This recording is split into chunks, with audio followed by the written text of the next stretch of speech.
Joining us now is Sara Nelson, International President of the Association of Flight Attendants, and Gary Quesenberry, a retired federal air marshal and personal safety expert. Great to have both of you. Sara, you represent 50,000 flight attendants. Why are we seeing this big influx in passengers behaving badly now?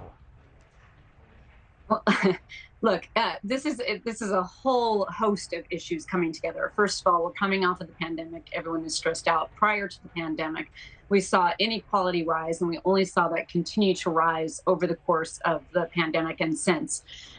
When people walk onto an airplane, they're seeing big seats at front. They're walking through the airplane and actually physically experiencing the inequality of America as they get to the back, where there's barely space for themselves and no space for their bags, certainly, or any of their belongings.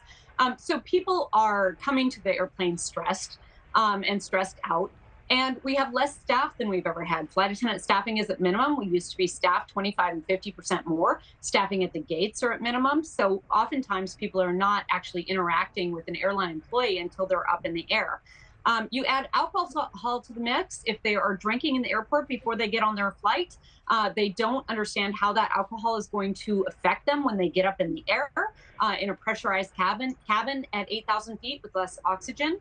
And all of this is a recipe for disaster, especially when you have humanity crammed in together in these metal tubes with every single flight full and very little for the crew to be able to do to calm people. I do want to just note, though, that the vast majority of flights take off and land without incident because of the incredible work of flight attendants in de-escalating conflict. Yeah, a lot of these videos that have gone viral have actually shown flight crews that have handled it really, really well. Gary, physical assaults on airplanes are up 61%. I mean, they're still rare, thank God. But why are these altercations now turning physical? Well, I agree with Lisa. Like, it's a combination of things, and I believe that there's a lot of elements that go into the physical altercations. People are frustrated. And I think in order to correct this, it's on the airline to kind of take some sort of an action. Law enforcement can only go so far in stopping these type of things, and that's usually a reactionary process. So once it happens, then law enforcement gets involved. So I think there needs to be a more proactive approach. Like what, Gary? Like what can airlines do to crack down on this that they're not already doing?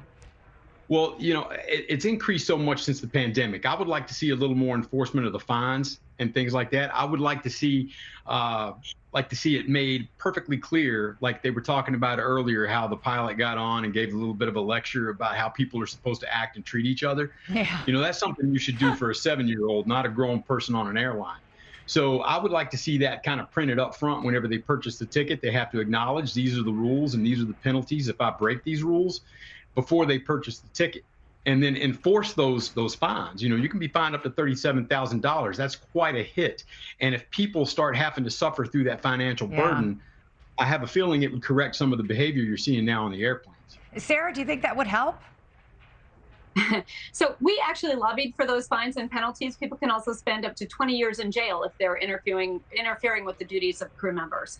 And we pressed the Biden administration to move forward swiftly with prosecution. DOJ has stepped that up. They have an MOU with FAA, who's conducting a lot of these investigations, and put in place, based on our urging, a zero tolerance policy to this, which allows them to take the most egregious cases, put them to the top, make sure that they're not timing out.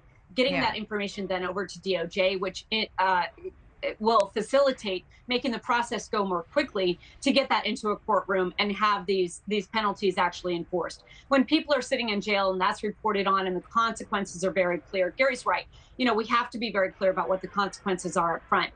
Some of the airlines already do have these notifications when you buy the ticket, but a lot of people will click through these things very quickly. So repetition is very important. Signs in the airport, announcements in the airport, much like you heard Janet Reno all over the airports after 9/11 saying, see something, say something. Right. We need to teach the public exactly what to do, what the rules are, what the consequences are if you do not follow them. And also, we need to ask people to be helpers. Most people want to have a safe, uneventful flight. We need them to put down their phones, look the flight attendants in the eye, let them know they have their backs, and be on the lookout, be ready to be good witnesses, and only jump into any interaction with someone who is starting to create a problem if there's a potential of imminent danger to any individual person. Otherwise, get the attention of a flight attendant who is trained to de-escalate these situations. Hopefully it won't come to blows. Thanks so much for watching. Go to joinnn.com to find NewsNation on your television provider.